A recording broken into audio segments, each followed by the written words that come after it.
From Providence, Rhode Island, welcome to the Potterverse. It's a podcast dedicated to the book and film universe of Harry Potter. So grab your favorite time turners and wands and let's step into the night and pursue that flighty temptress adventure.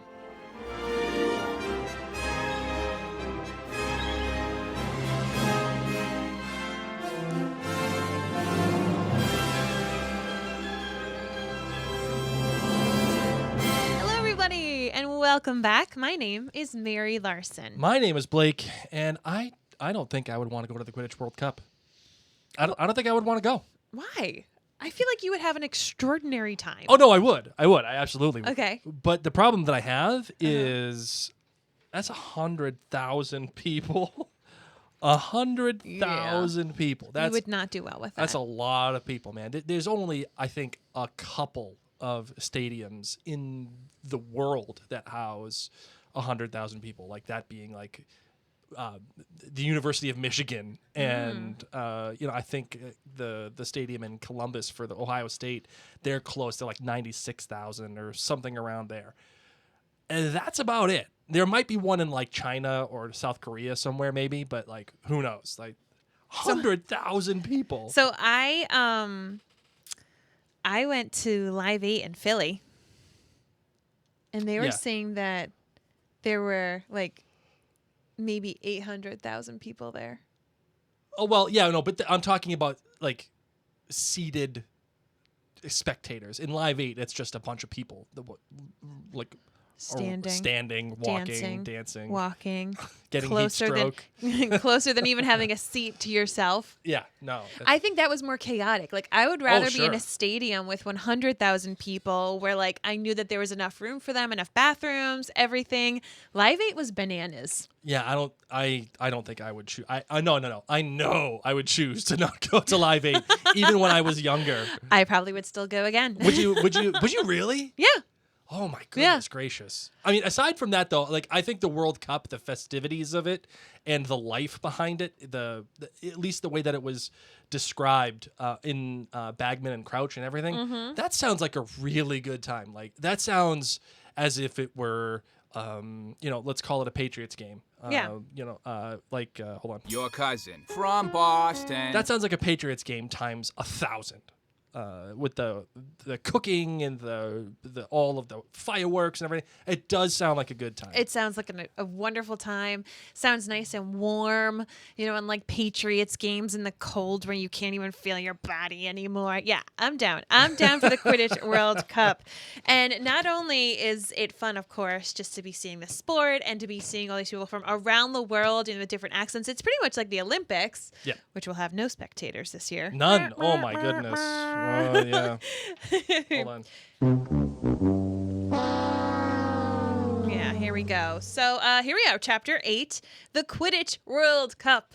And now, roared Ludo Bagman's voice, kindly put your wands in the air for the Irish national team mascots. Next moment, what seemed to be a great green and gold comet came zooming into the stadium. It did one circuit of the stadium, then split into two smaller comets, each hurtling towards the goalposts. A rainbow arched suddenly across the field, connecting the two balls of light. The crowd oohed and ahed, as though it was a fireworks display. Now the rainbow faded, and balls of light reunited and merged. They had formed a great shimmering shamrock, which rose up into the sky and began to soar over the stands. Something like golden rain seemed to be falling from it.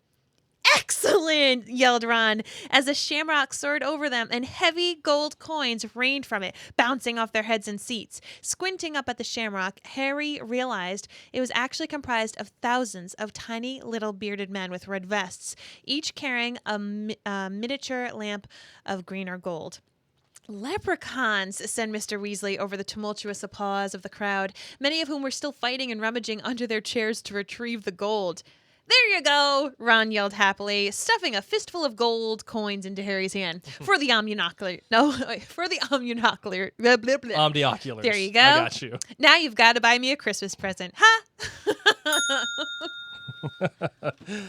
Oh, goodness gracious. There are actually some questions I have about the introduction of the mascots, if you will, and some...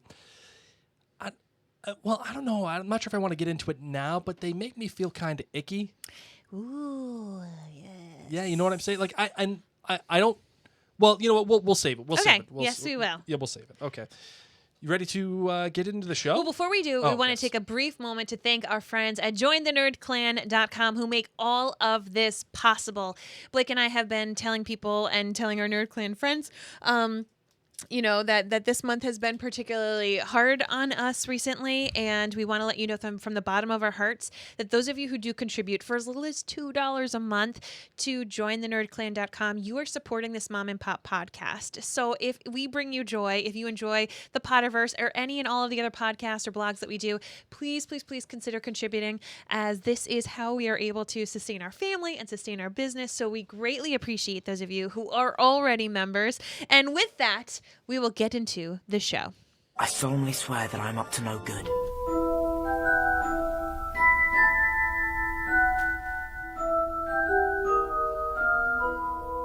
Well, as I said, here we are, Chapter 8 of The Goblet of Fire. We get into this really chunky, big novel, and things are still being built in this magical world. Everybody takes their seats. We meet another house elf, Winky. It's not just our friend Dobby. There are other house elves in the world. We get to see the Malfoys, who are just ever so cruel. We get to also meet Mr. Obelansk, who is the Bulgarian Minister of Magic. Then, as you said, we get to have the Bulgarians and the Irish show off their team mascots. There's all the team members, and the game takes place. It is crazy. It is wild. Ireland just kicks massive butt, but Bulgaria, of course, with their bonbon, Victor Krum, gets the snitch in the end. Fred and George win a bet against Little Bagman, and that is that. That is it. This is a long chapter. Really? I didn't feel like it was that long. No. I don't mean like long in terms of like pages. Okay. I meant long in terms of what is happening, and that to me is not a whole ton. Oh. So what you just said didn't really make any sense. You're just basically saying what? Meaning Not a lot happened. There's a lot of words and there's a lot of stuff, and that makes it feel long. You know what it feels like? This is what it feels like for people who have to go to a sporting event that they don't care about. Good point. So if you are ever pulled to go to football, baseball, hockey, I don't know, what's the one where you have to like push the thing across the ice? You know? Canadians love it. Curling. Curling. If you get dragged to some kind of sporting event that you're like, I do not want to be here, I do not enjoy this, that's what it's like at the Quidditch World Cup for you, Blake, reading this chapter. Because I actually enjoyed it. Because once again, it's that world building. We get to have little bits. There's little things in this chapter that are important. There's a heck of a lot of this chapter that isn't important. But I think that this is for people who want the world building, people who enjoy the athleticism, real life or not real life. But there are little bits that are important for us to remember. Well, let me rephrase my thought. My thought is, okay, for the world of it and for the sport of Quidditch, this is actually quite good. Yes. Because it's written well, and you can feel. My sense is that it is written better than the other Quidditch matches from previous books. Mm-hmm. Only because it's written with such a pace and speed that a professional sport would be, that you can't see past it other than the quick pace and speed. Agreed. Having said that, it doesn't do anything for me Okay. other than, okay, yay, Quidditch. Just Whee! wait. Quidditch! No, just you wait, as That's they what say it in does. Hamilton. That's true. It does introduce Victor Krum in, I think, in a special way. Agreed. One that actually tells us a lot about him, Mm-hmm. which is important, I would agree. And this is kind of where I'm with the movie. I'm with the movie on how this was portrayed, which is not at all. We had the introductions. We got a sense of who these people were, kind of. We got the grandeur of it. We saw everything about it. But the match itself doesn't matter, except for Crumb. Okay, so I will agree with you on the Quidditch game aspect. What we were able to read in this, super fun, fast paced. You understand that Victor Crumb, even though he still is young, what did they say? He's 19? I think he said he was 18. 18, 19. Which, P.S., 18, and yet he takes Hermione, who's 14, to the Yule Ball? Little creepy. Little, like, yeah. Like, mind you, if this was like a decade later and he was Not 28, great, she's Bob. 24, totally cool. 14, 18, that's a massive jump. Goes to show you the maturity level of Hermione Granger that she's able to like pull an 18-year-old like that. I mean, when I was a sophomore, so Yeah. what's that? What, you're 15, 16? 16? When 15. I asked a senior to my sophomore semi and he was like 17, 18, I thought that was like, ooh, look at me. Like, I'm asking somebody to do a dance who's 2 years older than me. That was like crazy town. But this is a big jump. But in this game, we get to understand that Victor Crumb is a very, very strong athlete physically. Yes. You know, he's able to do these massive feats that like other people could not manage. And also he is an intelligent and competitive athlete. And he wants to do things on his terms. I think intelligent is overstating it. I would say he's selfish. Why? Because, I mean, Harry looks up to how he played this game. yeah, and I don't think that is a high bar. And in fact, I don't think that's a compliment. Okay. The way that it's suggested. What do you think he did wrong? Victor Crumb. Victor Crumb gave his. And see, now this is the debate that you get for team sports, right? And this is also a debate I think that exists for Quidditch. How much exactly is Quidditch a team sport, right? Because you essentially have two separate games. Yes. You have the game with the beaters and the quaffles and the beaters. quaffles and all that other stuff, and that's the game that's going on. That's a more traditional team sport. If you wanted to compare it to something like soccer or field hockey or basketball, I think basketball is somewhat of an appropriate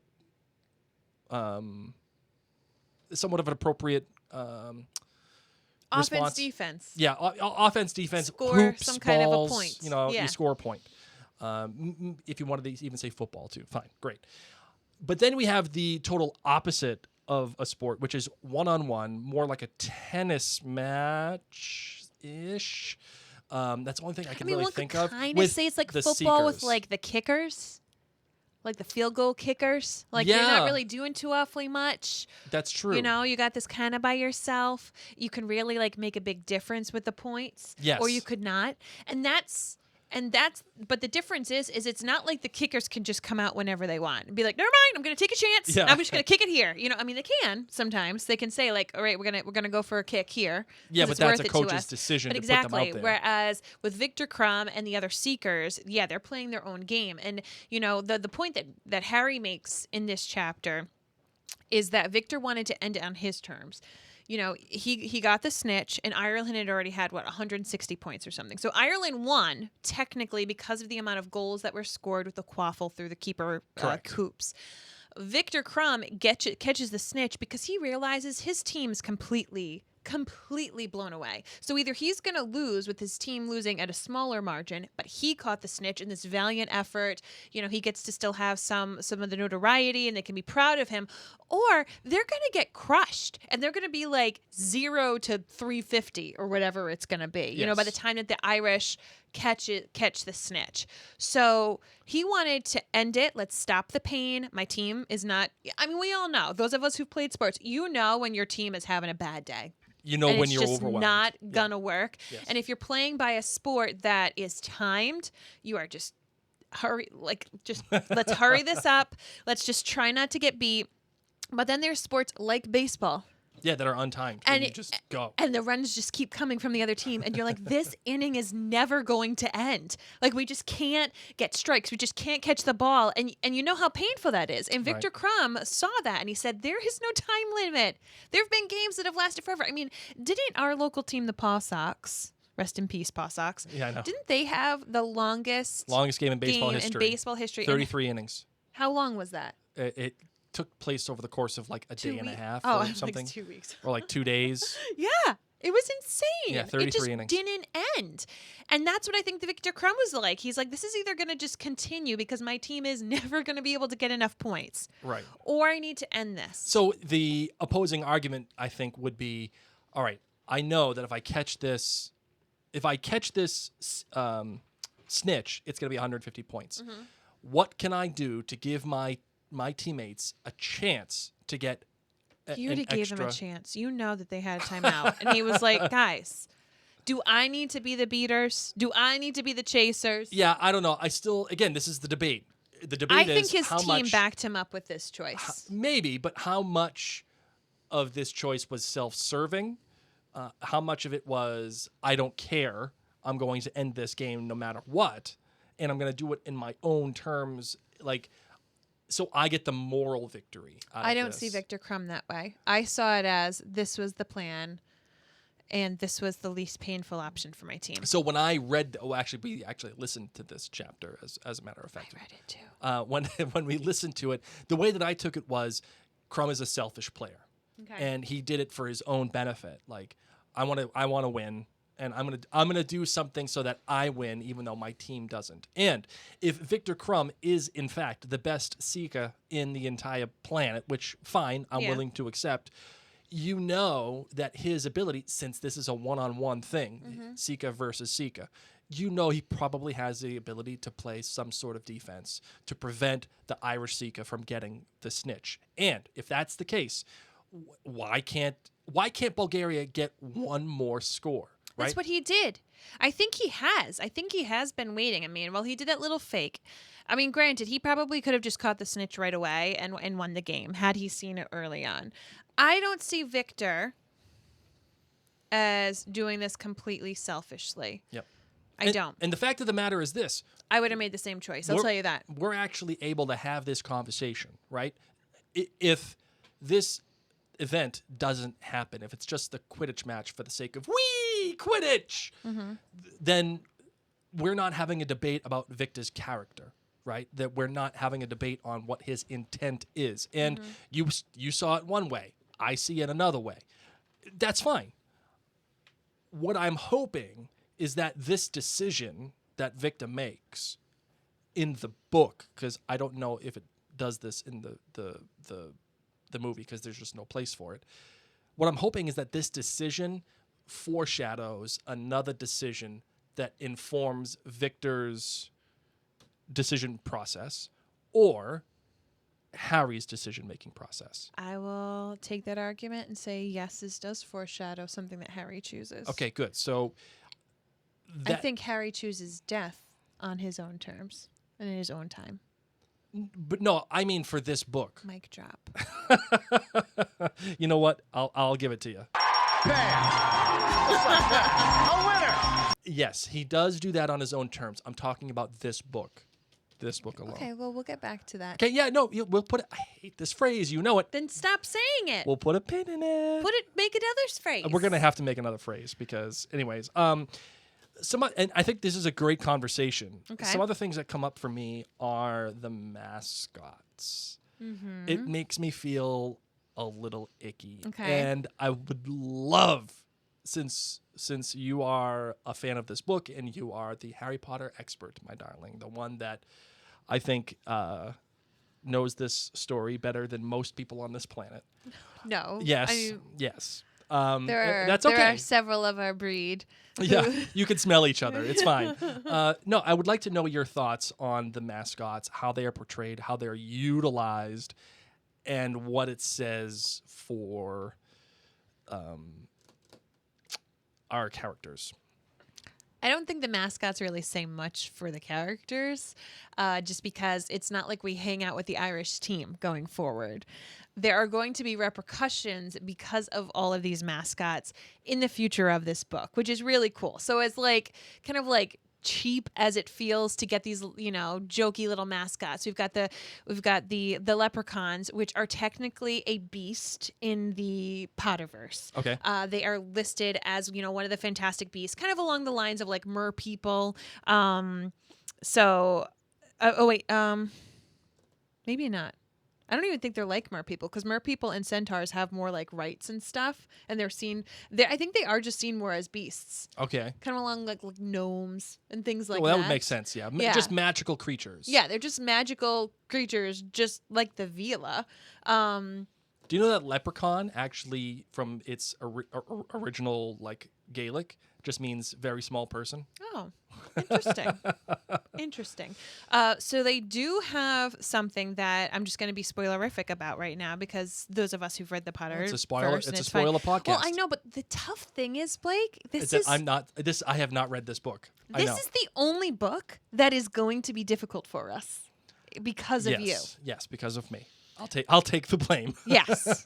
So for anyone here who has not yet read The Goblet of Fire, this isn't going to like break everything for you. But Leprechaun Gold, which they're just throwing out, they're having this, and that's why I read it. They're just throwing it all out, and they're so happy. And Ron is there. Ron, who had this moment where he was so embarrassed because Harry bought Ron and Hermione the Omnioculars. And he said, don't worry about it. This is on me. Because Harry's loaded. He has tons of money. But also, he just wanted to treat his friends. And he Treat said, yourself. He's like, just don't give me Christmas presents. You're fine. Ron is so excited because Ron never has money. And here he is just scooping it all up as the leprechauns are, giving it to the crowds. And he gives it to Harry, says, like, paid you back. Now you do owe me a Christmas gift. Right. Gotcha. Leprechaun Gold disappears within an hour or two. Oh, really? Yeah. Interesting. Those little sneaky beasts. So we've got that going on. And then we have the Vila. And the Vila have an interesting bit because Fleur Delacour, who we're going to be meeting later on Isn't the her series, grandmother a is Vila? part Vila. Yeah. Yes. So she has this like just take pheromones, take like the hot girl in your class pheromone, Yeah. best hair, just like can do no wrong. Seems like when she walks, she floats on air, and multiply that times 1,000. So that's you. That will be Fleur. No. Well, Was to me, not. yes. I mean, to you, very sweet, very kind. You didn't know me in high school. Did not. Appreciate you. You were a lot. dork. Not only was I a dork, but I would just nap all the time. There was something on Facebook. Why do I not doubt this? I know. There was something on Facebook recently that it was like, if blah, blah, blah was an Olympic sport, I'd win. And I wrote napping, and people don't believe me. I'm an excellent napper. Can sleep anywhere at any time. I used to through seriously anything. just take naps in my AP physics class. Oh my god! I was like, I got this. I don't know how you are able to do Velocity nap. So we've got the Vilas. So we do need to understand a little bit of what the Vilas are capable of. I will tell you that the bad aspect of the Vilas, the like, wow, they just got nasty and they're crazy looking bird things. Yeah. We don't have to worry about that when it comes to Fleur Delacour. Okay. But it is nice to remember this because she's going to just be oh so enticing, particularly to Ron Weasley in this book, that we have to remember what the Vila were capable of doing just because of their hot girlness, I guess, Yeah. for lack of a better word. So we've got these mascots, and it's just funny stuff. And I like it because traditionally here, we're in the U.S. and we're in Patriots country with Blake and I. Yes. And football is frequently known for cheerleaders, so it's just Yes. these like bodacious babes who jump around, pom-poms, awesome hair, fake tans, fake teeth, fake a lot of things, but amazing athletes in and of their own accord, hardworking individual. No, see, I know some. No. I was just got nice bubbies. They got some nice bobbies. I mean, a lot of them really don't get paid that much, if anything at all. They have like full-time jobs in addition to being these cheerleaders that travel the country or to go to the Super Bowls. So I liked that it wasn't this like version of cheerleaders in this. No, I have lots of friends who are cheerleaders. We have mutual friends who are cheerleaders. If our daughter or son ever decide to become a cheerleader, totally Cool. acceptable. As Let's do I said, it. like hardcore athletes. We've all seen them do what they do. But I also, on the flip side, appreciate that that's not the mascot that happens for this. I will say I'm missing a band though. Give me a flippin' pep band. Give me a marching band. Give some halftime show for the marching band geeks out there, which I know there are plenty. Of course, you want a band. I wanted a band. That We would do be get a kinda band. cool. We get a band at the Goblet of Fire, like Yeah. competitions and stuff. That would be At least cool Hogwarts to have has like a a band. magical pep band, or Dun, like, dun, or just, dun, or just, or just having instruments play themselves. Like that would be kind of cool Yeah. too. So that'd be interesting.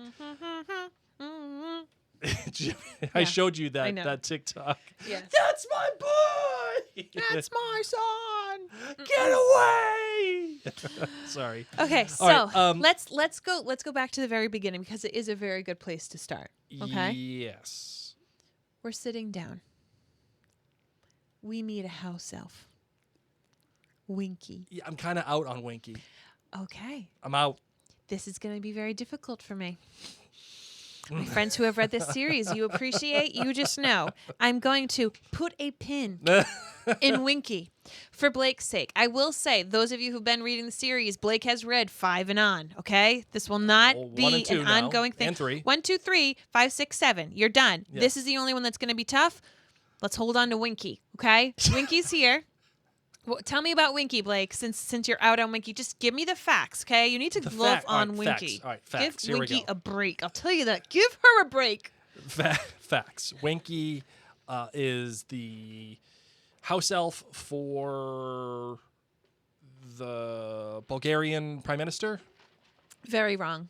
Oh no! I'm sorry. It's Barty Crouch Senior. Senior. Yes. Yes. Sorry, I forgot. Big mistake. Huge Huge. mistake. Continue. You know, for as much as you hate that movie, you use that quote a lot. I just want to only throw use that out that there. quote. Just want to throw that out there. That's the only quote I use. No, Pretty Woman's the best. No, it's the opposite of All right, so Barty Crouch Senior's house elf and female house elf doesn't necessarily not like Dobby, but wants Dobby to like calm down. What are we doing here, Dobby? Well, she feels like Dobby's giving the house elves a bad name. You know, Dobby's doing something incredibly extreme. Winky takes pride in her work and Sure. in the upbringing, and that this is the way. Yeah, but This is the way. this is the way. But it's not Dobby's fault that he's free and he wants to get paid for his work. There's nothing wrong with that. Here's my question. Why doesn't Moneybags Harry Potter take Dobby for his own house elf and pay him? Well, can he have a house elf at Hogwarts? Why not? Why not? Have your own personal house elf. I mean, He essentially kind of is at moments, but like, why can't Harry just say, Dobby, I will pay you? yeah. You know, that's great. That's a good question. I Or never why thought don't about you it go like that. work for Sirius? We'll pay you. Well, Sirius already has Creature. But Creature's staying at Grimmauld Place. And he doesn't trust Creature. That's true. I mean, even though Creature is bound to him, he doesn't trust Creature. Maybe, like, go do something, Dobby. Go just, I'll pay you to do whatever. I like the personal house elf thing for Right. Harry. Like, I think that's a paid house elf. a paid house elf. I think that's a good idea. But speaking from Dobby's perspective alone, I'm free. I'm legitimately free. I got a sock. I can prove it. Here it is.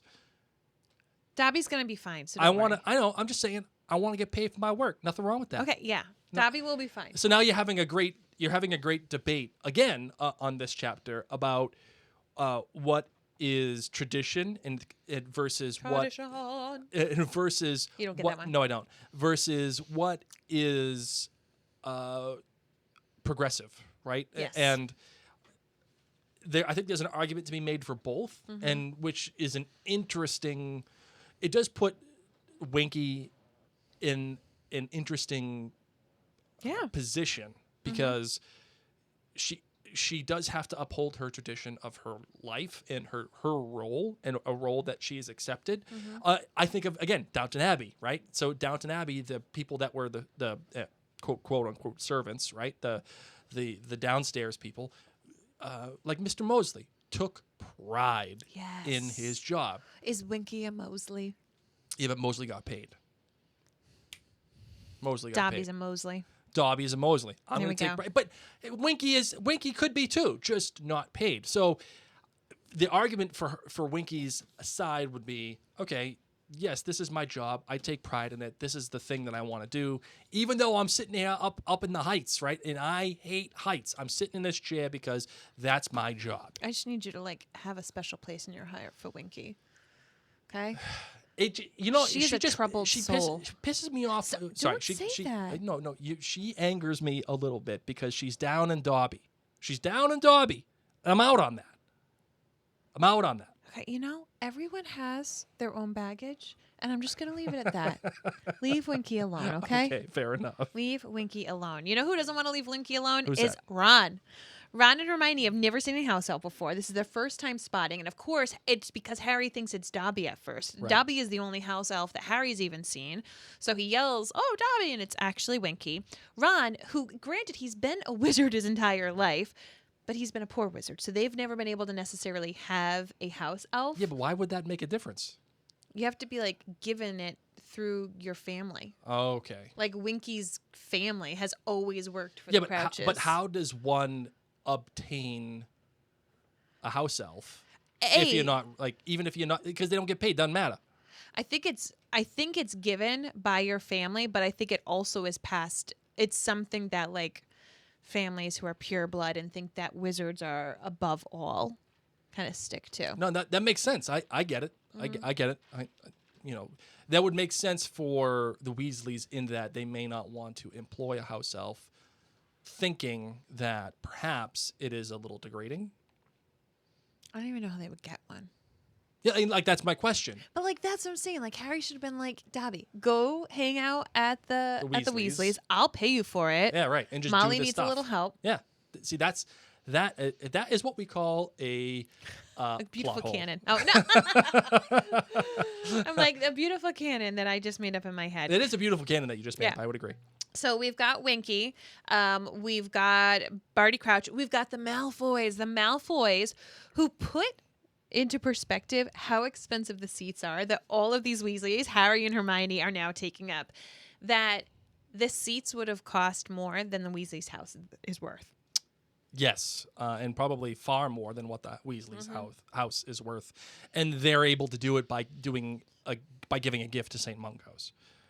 Right, that's how. Yeah, but what I'm also saying is wow, Arthur Weasley really Ludo Bagman did Arthur Weasley a solid, a major solid. I totally right? agree. With all those kids, it wasn't even just you can pick your favorite kid. You could take all your kids and Yeah. then some. How much money in advertising and corporate sponsorships are they losing? Seriously, and so with me and the Minister of from Bulgaria and Barty Crouch, you're sitting with the top people, and it's literally Ron Weasley, who is rewinding someone picking their nose on his omnioculars. How do you feel about this choice that the film made as opposed to what the book portrayed? It was the Malfoys going to sit with the Minister of Magic, and the Weasleys were going up to the tip top of the stadium. I'm actually fine with the film change because Ludo Bagman's character is important for why they got these seats. And it's Yes. important for his interaction with how he now has to pay Fred and George some money because they made a bet together. So that's important. And that entire storyline, as well as Winky's storyline, which are the two important things why they need to be in this seat. They Yep. need to be there because of Ludo Bagman and Winky Yep. in the book. Yep. But there's no Ludo Bagman and there's no Winky in the movie. Right. So they don't need to. It wouldn't have made sense for them to sit up there and rub shoulders with everybody. But it does make sense for them to have that negative feeling with the Malfoys. Because I'm sitting here scratching my head saying Ludo Bagman gave them way too many seats. Probably. And So for the movie, it makes sense. And in the case of the film is still giving you that sense of the Malfoys are special. The Malfoys have a ton of money. They did whatever that they had to do in the film. I forget what it was to get the seats, and they're belittling the Weasleys still. And you almost get the same exact thing, just in a different way, which I think is. I mean, you don't at all get the same thing, but that's because these plot lines are completely cut out of the movie. Well, I'm talking about the feeling between the Malfoys and the Weasleys. Okay, You yes. achieve the same goal, just in a different way. Yes. And again, this is like a show don't tell kind of thing, which oddly enough, I think the movie does a better job at than the book. But we'll I think we can skip that for when we analyze the film. A question I do have for you, Mary, is Narcissa Malfoy. She shows up. She's here. This is the first time hanging out with Mommy. Narcissa shows up, Mommy and Malfoy. and she tall, thin, blonde would be extremely attractive if not for the fact that she had this smell underneath her nose. Yeah. And what else happens here too is Lucius introduces Narcissa to Fudge, saying, "Yeah, you never met my wife before, huh? Yeah, this is my wife." Whoa, oh my goodness gracious! I don't know what that was. Anyway, there's the question I have for you is, why do you think that Narcissa has never met Fudge before? She's always been home. She doesn't do the Ministry of Magic stuff. Yeah, but if you think Lucius and Fudge, they have, I would think, a relatively I don't think he comes over equitable for dinner right relationship. No, I don't think he comes over for dinner, but Yeah. you would think that she would have been around with Lucius now. I don't think so. at some point. I mean, all right, let's take you for example, right? At work. Well, keep into consideration, Malfoy is now 14. Malfoy is their only child. And from the sense that I get, she overly mothers him. So Fair I enough. also don't get the sense that she has a job outside the home. So I think she is a homemaker and a stay-at-home mom who dotes on her one and only child. They also have, this big manor that they have to take care of and feed all the peacocks. Somebody's got to feed those peacocks. It couldn't have just been Dobby. Now they don't even have a house elf. They haven't had a house elf for 2 years. Oh, good point. Yeah. Well, I'm sure they got another house. I don't elf. think so. I don't think so. I think Narcissa's been busy raising her kid and then having to pick up after Dobby's mess. She's in the back of the house after Draco goes to bed, just ripping butts. Like, oh my god, what are we gonna She do? also probably has a lot of just social anxiety. I mean, her husband was a Death Eater. Voldemort's gone. Bellatrix. There's just She's a lot bananas. of stuff. If I was Narcissa, I'd be like, it's okay, honey. I can stay home. I'm just going to read my adult novels and stay home. It's okay. Where's Outlander? Yeah. The new season's on Netflix. You can go to that meeting. Hold on, sorry. Yeah. I guess my question is there something that's more nefarious going on? I Is don't think Lucius so. purposely keeping her home? Is he purposely I don't- keeping her away? I think she's made a choice. Okay, fair enough. She wants to see Jamie. Yeah. Yeah. Oh, fair enough. Yeah, so I think that's it. I mean, there's not enough narrative, I don't think, in the Quidditch World Cup itself to really go through any of it, except for the Omnioculars, which I think is a really cool, magical artifact. Yeah. Being able to get your own play-by-play, slowing play down, using that.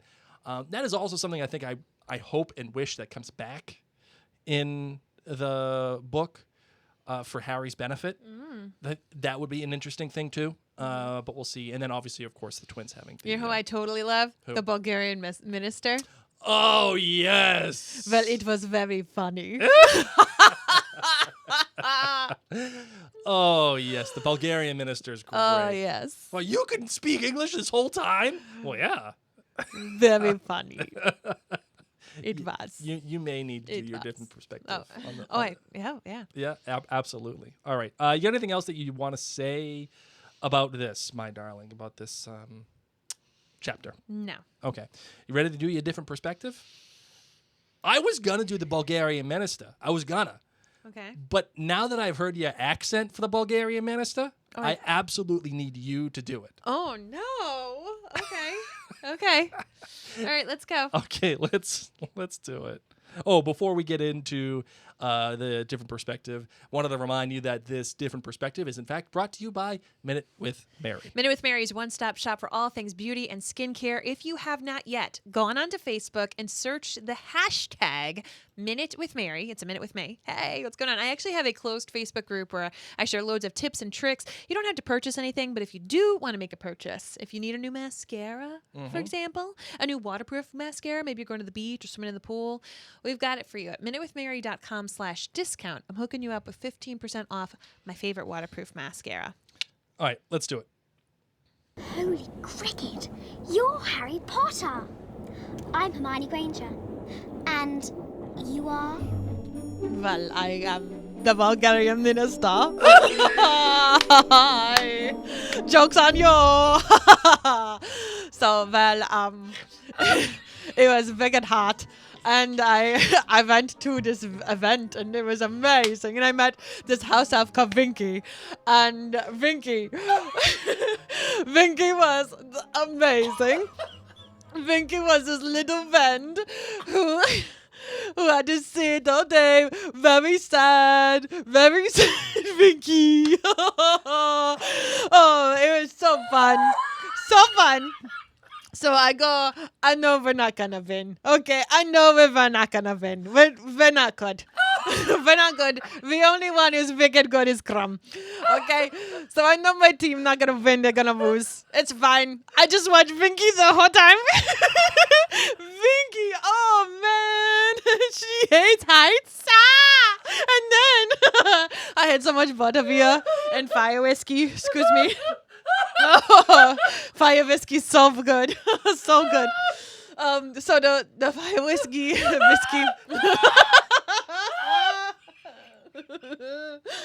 I told my friend, I said, let's just take lots of shots of fire whiskey and see how long Vinky will stay here. Then we took our popcorn and we just throw it off the edge and be like, Vinky, look how far it is. Look how far the drop is, Vinky. Boop. It was so fun. So fun. And then Victor Crumb got the snitch. The end. So why did you punk Cornelius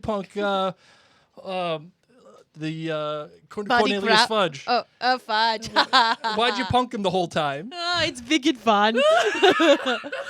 You know, it's the thing.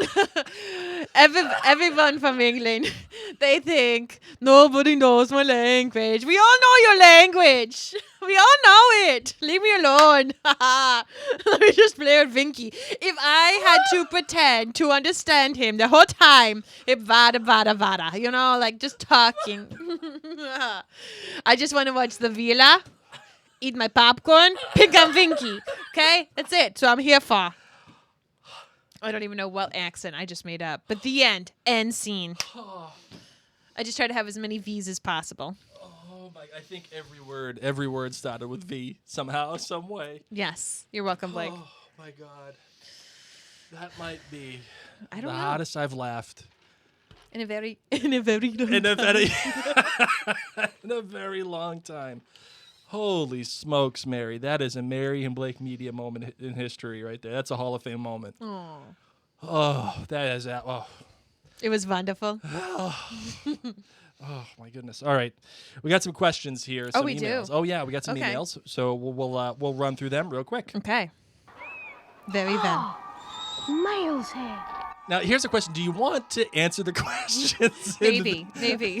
Let me see All what right. the questions are. This one comes from Katrina. She says, "Hello from England. I've just finished bringing all the Potterverse podcasts, binging rather, back to back, and I'm finally up to date and feeling a little forlorn. Oh. I'm an illustrator, which luckily means I can listen to podcasts whilst I work without being too distracted.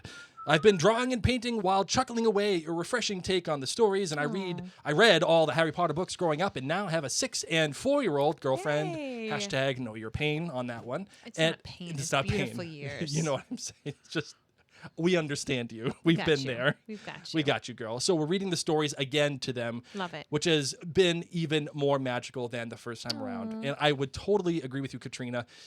It is very magical reading these stories with your kids that are that young. It is awesome. Or if you're like Blake, reading Goblet of Fire for the first time. So I'm always on the lookout for interesting content to listen to while I work. So I'll be sure to listen to other podcasts now too, which you can find at maryandblake.com, by the way. You can see Thank all of you. our podcasts that are there.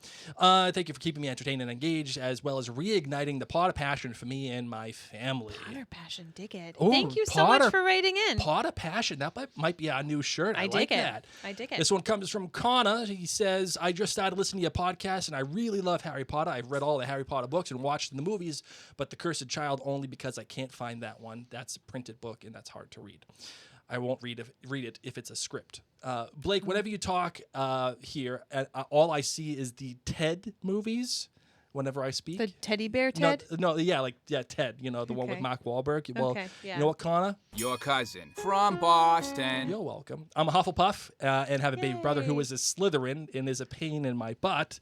But I listen to the podcast on the iHeartRadio app. Hashtag not a sponsor. How do I listen to live podcasts on iHeartRadio? Yada yada.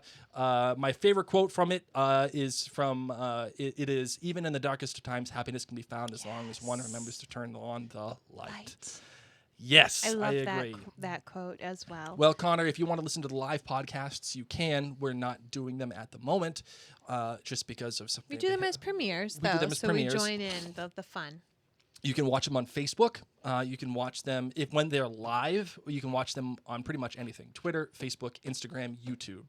But when we're doing premieres, you can watch them on Facebook and YouTube. Correct. That's where we're at. You can find out more. Just make sure you're on our complimentary texting reminder service. So you text the phone number if you're in the U.S. The phone number is 81010. And then the message field, the @ Elder Wand. I text if we're going to be doing a live premiere so we can all chat together, or if we're doing a live video.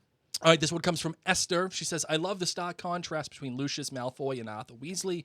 In the previous chapter, as we will see how people go out of their way to say hi or stop and chat with Arthur, he's consulted on various things by both the Ministry and everyday wizards. Contrary to how the Malfoys look down on them, Arthur Weasley is a respected and well-liked person. Marvin, first, your thoughts on this? 100% agree. People are able to know that Arthur has given his heart and soul to the Ministry, even though he may not be making like the most magnificent profit off of it. Yeah. That he is well liked.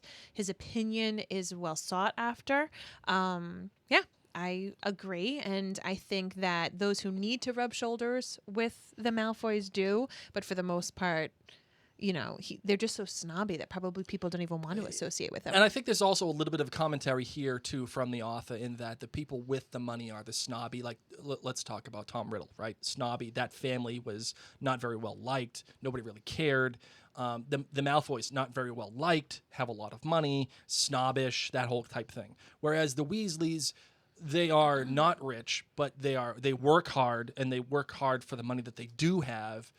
And they celebrate family, and they are held in a better light. And I think Esther even makes a point here. Arthur was gifted 10 prime box tickets to the Quidditch World Cup, an extremely generous gift, simply because Ludo Bagman likes him that much. Yes. That is an interesting point. And on the flip side, says Esther, the Malfoys made a donation and in return received only 3 tickets. So they still bought their tickets. They just got to pretend that they were a gift of their generosity. Yeah, the let's be Malfoys are respected by their people in their peer group, but not by the wizarding community at large, which is the reverse. Love of that feedback, the Weasleys. Esther. Oh, Esther. Oh, my goodness gracious. Thank you so much. Oh, nope. Sorry. That's the wrong one. Bam! Just like that. A winner! Dare I even say, Marvin?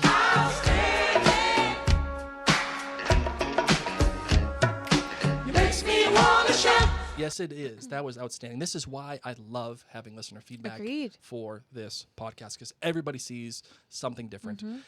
As a reminder, you can email us at maryandblakemedia@gmail.com, where we're able to get your emails, and we can bring them up on the podcast whenever they come in. Agreed. So, try to keep it relatively on topic for the most part. But that's what we got. Marvin, you ready to close the show out? I am. Let's get it done.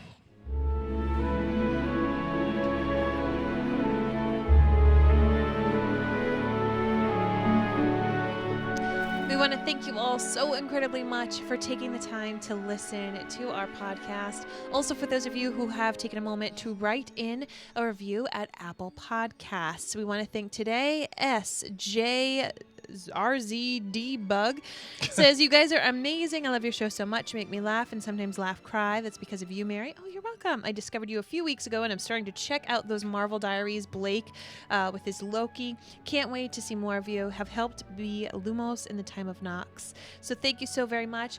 Remember, you can leave a review, whether or not you listen through the Apple Podcast app. You could just sign on in and write a review. It means so very much to Blake and I. They're like little warm hugs. Yes. So thank you again for those of you who are members at jointhenerdclan.com.